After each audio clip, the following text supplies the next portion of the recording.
Ο καρκίνος του προστάτη, όπως κάθε άλλη ασθένεια που απασχολεί την ανθρωπότητα, είναι μια κοινή ασθένεια η οποία σήμερα αντιμετωπίζεται και μάλιστα όταν έγκαιρα διαγνωστεί, αντιμετωπίζεται αποτελεσματικά κατά 100%.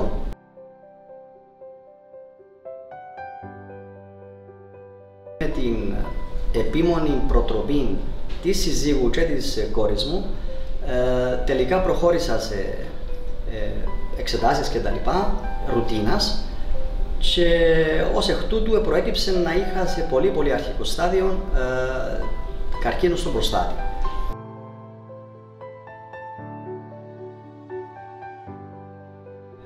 Είχα πάρει διάφορες ιατρικές γνώμες και κατέληξα στο Γερμανικό Ογκολογικό εδώ στη Λεμεσόν, όπου πραγματικά ο επαγγελματισμός που αντιμετώπισα, η προθυμία και η τεχνική κατάρτιση του προσωπικού, ιατρικού και παραϊατρικού, ήταν άψογη.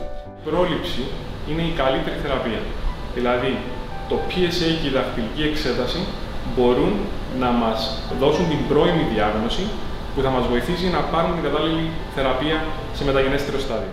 Και ακριβώς η δική μου περίπτωση είναι 38 παράδειγμα, ότι δηλαδή η πρόληψη, η έγκαιρη πρόληψη, η διάγνωση και πρόληψη βοηθά στην αποθεραπεία του όποιου ασθενούς. Τα κομμάτια της πρόληψης, τόσο για τον καρκίνο του προστάτη, όσο και τα άλλα ογκολογικά νοσήματα, είναι πολύ σημαντικά.